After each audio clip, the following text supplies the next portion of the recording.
Hi, I'm Wheeler Winston Dixon, James Ryan Professor of Film Studies at the University of Nebraska-Lincoln, and this is Frame by Frame, and I want to say a few words about the director Alfred Hitchcock. Alfred Hitchcock has a unique place in cinema history. He's the only director who can be considered a genre. A Hitchcock film is almost immediately recognizable. You know what you're going to get. But it didn't start out that way. He made films in Germany, believe it or not, in the beginning of his career, because in England his films were considered just too outre. And so he made films like The White Shadow, which has just been rediscovered, and The Pleasure Garden, which was sort of a romance. But his first big breakthrough film is The Lodger, which was shot in 1926, which is a Jack the Ripper story starring Ivor Novello. In 1929, he directed the first British talkie called Blackmail. No! Let me go! Let me go! Actually shot as a silent film, but Hitchcock was creative enough to turn the thing into a sound film when he discovered the leading actress could not speak English and they couldn't dub. He had someone stand right outside of the camera range and read her lines while she simply mouthed them. So he instantly adapted to changes in film technology. By the 1930s, he was making things like The 39 Steps in 1935, which is considered one of the great spy films. Shortly after that, The Man Who Knew Too Much, The Lady Vanishes. And in 1940, he comes to America and makes Rebecca, based on Daphne du Maurier's novel for David O. Selznick.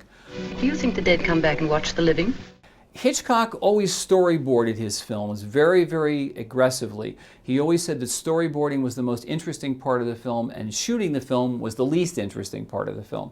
Famous story is told about Rebecca that after Selznick screened the first rough cut, he said, "That's great, now where are the trims?" The editor brought in a reel that had about 600 feet on it, or about 6 minutes of footage, because he had shot only what he needed.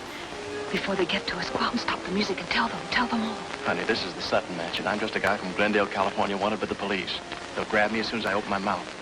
Through the 1940s, he made a series of really interesting films like Saboteur with Robert Cummings, which is about Nazi saboteurs in the United States.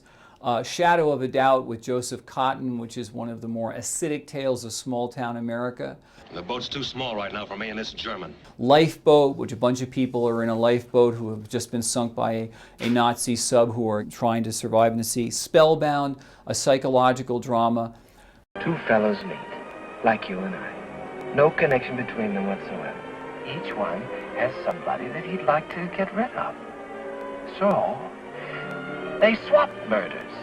But then in the 1950s, he begins to move into deeper territory with Strangers on the Train, which is a psychological thriller with Robert Walker.